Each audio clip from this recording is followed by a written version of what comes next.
This is actually going to show you the State Department of Education. This is for FY 11. This is 3% prorated LEA unit breakdown. And that's actually your second sheet. Let's try and get it any closer. If you like. Maybe the best that doesn't do. But this is a lot of questions that everyone's been asking anyway, and how everything's being determined. On this one particular one, this is a 3% prorated, the LEA unit breakdown. And if you look on the left side, the school names are there for Jasper City Board of Education. Dr. Jackson and I figured this one out earlier. The type that is on there for Jasper City Board of Education, that's community. And then, of course, it comes all the way down Maddox Middle School, Memorial Park, T.R. Simmons, North Highland School, Walker High School, and West Jasper Elementary School. The ADM is the average daily membership, and that's actually totaled from the first 20 days of attendance after Labor Day. And everything on Foundation Unit is done a year behind. So it's not for this year, it would be for the previous year, what the counts are. The thing that we really wanted you to look at on this so that you understand when they're talking about out of Montgomery how they're going to raise the divisors, that's what you really need to know. And as of right now, I don't know how many of you know what the divisors actually are per unit in your grade level. But in K through 3, the divisor is 13.8. The 4 through 6 is 21.4. And then the divisor for 7 through 8 is 20, and then the one that actually needs more than anybody else is 9 through 12, and the divisor on it is 18. So when they start talking about raising the divisors, that's where that number actually comes from. And the teacher units that are earned actually comes from the average daily membership. And you can see on the Jasper City Board of Education, that number is very low, so the average on it is, of course, 1. It's not quite 2 yet. And it comes all the way down. You can see Maddox Middle Schools. I'm not going to read everything for you. But here at Park, you can see that we are pretty close to 31.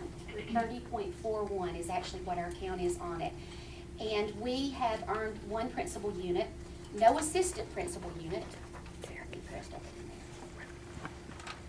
No assistant principal unit.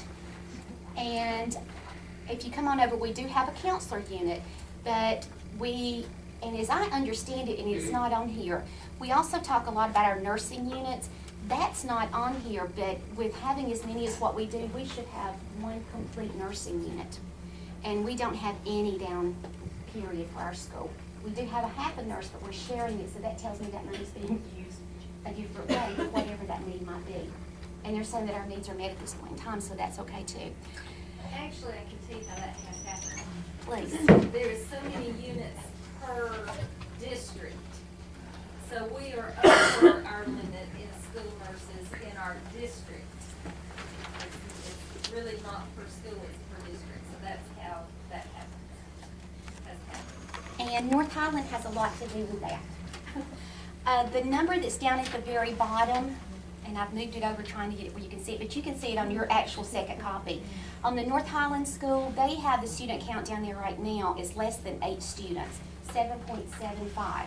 They have earned a principal unit, and of course they have to have a counselor unit and different things like that. But they would nowhere near earn a nursing unit, and there has to be a unit there because of the population served. So that has a lot to do with where our nurses actually go. So that's been some questions that a lot of you have actually had. But you can see what the breakdowns are there.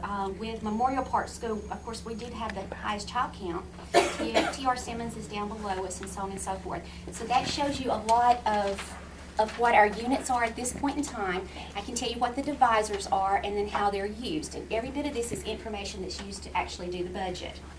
If you will go back to the first page on here.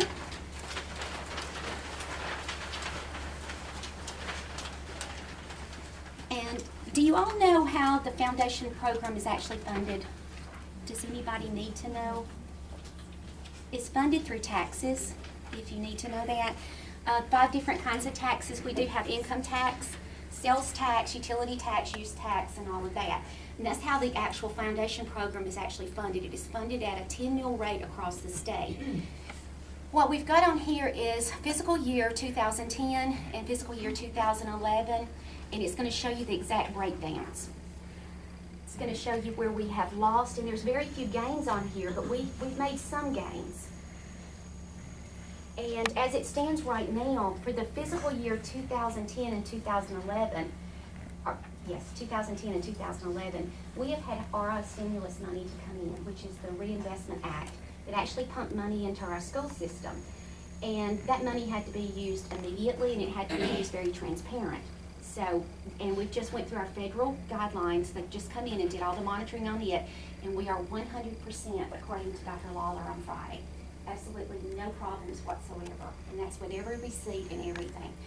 So those monies have been used, and what we use most of our monies for, in case any of y'all would like to know, is we used them for salaries. Those were locally funded units, and what they did is they used the stimulus money to pay those salaries with, and then move that local money back into general fund. So at this point in time, we're one of the lucky ones in the state because we do have 3 months of operational money. And we're one of the very few, very few. But the breakdown's on this, and like I said, I'm not gonna read it for you, but it's gonna show you exactly where the monies, where the pluses and minuses are on that. And if you look at the salary, we've talked about salaries many times. And what people don't realize is for the basic first-year teacher coming out with a bachelor's degree, the money's usually around $36,544 is what it is, and that includes fringe benefits. That's everything, all your taxes, the whole bit. PHIP, teacher retirement, leave, the whole bit. Are you tearing He's supposed to be sitting right here. Sorry. The 36,544, and that's for one teacher unit, period. So that's a lot of money, especially with the local units, where the sales tax base has been so over-projected and the revenues have been under. So that's actually how we've ended up into proration. And we did have the rainy day fund, and we did have the proration prevention fund, but everything has nothing in it. It's all zero at this point in time. So in looking at our numbers here, do you have any questions about any of this? I mean, it's a lot of information, but it shows you the actual breakdowns of where we will be losing. There's a few gains. There's not a lot of gains in here. And of course, some of the areas that we have had major problems because of the budget is in textbooks. Of course, math textbooks is what we were really needing. Professional development. You know, we have areas like with Kathy Edgell who can't just use the everyday in-service things that we can use for professional development. There's just no money there to get what she needs. Of course, technology, we don't have money to buy a lot of new, but we have to keep up what we have. So there's not a lot for that. Library enhancement, Miss O'Mary Book Fair, that's what keeps our money coming in for that. So, but there's going to be cuts, and as we know right now, it's a 3%, but you know, it could be greater. The budget is not done yet. That's 3% on what we're already getting cut. Well, I think it's gonna put us at 19%. Ooh, it's gonna be 3. It's gonna be 3 on top of what we're already being cut. Somewhere 18.54 or something like that. Yeah, I mean it's a lot. And I also didn't bring it with me, but I did have our main concerns at this point in time. Is everything. The only thing, Jasper City is one of the very few, very lucky ones, because being in